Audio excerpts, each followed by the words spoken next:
Welcome to Managing Metrics, a series of videos highlighting contact center metrics that matter to managers. I'm Bruce Belfiore, CEO of BenchmarkPortal, here to talk to you about how to make metrics that matter to you, matter to your employees as well.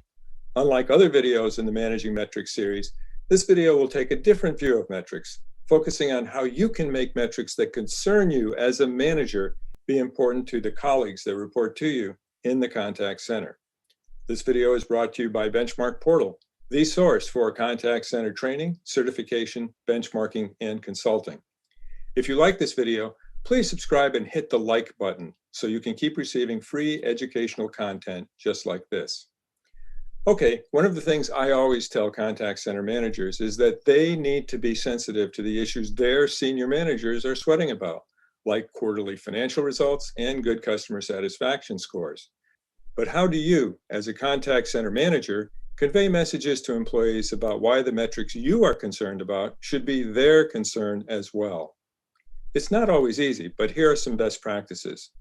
Think about this as a strategic matter. Decide which metrics are most important in achieving your corporate mission and in fulfilling contractual obligations, or SLAs. Build these metrics into the culture of your center so they are just an integral part of what we do to get the job done. Build them into your initial training program from day one, but do it in a very upbeat, practical way, explaining the reasons for their importance and their impact on the company or corporate mission.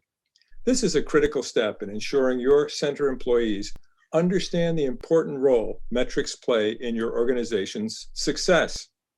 Make the metrics a critical component of everyone's job and not just yours. Agents are most likely to remember messages that are repeated and that come just before they leave training for the transitional nesting phase. So be sure to repeat the metrics messages just before releasing your new agents from training. If possible, make the key metrics that agents are responsible for meeting available to them on an ongoing basis.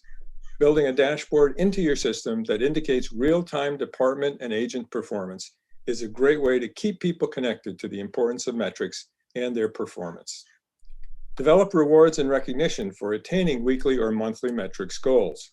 Meeting established goals should be a cause for celebration and reward for individuals as well as work groups and the center as a whole.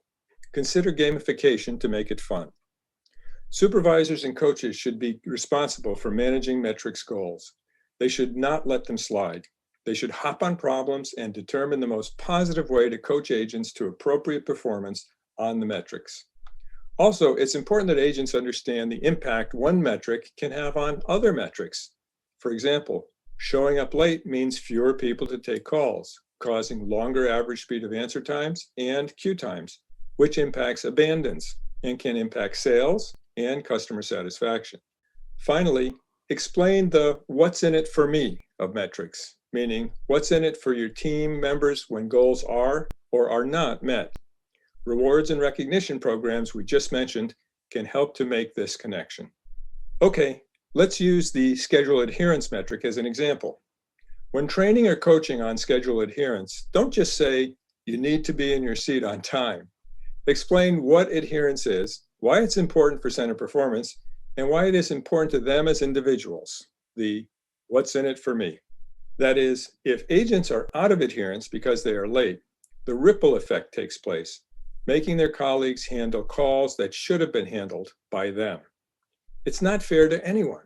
Ask them, how would you feel if you were the one on time while others around you are late, inundating you with calls?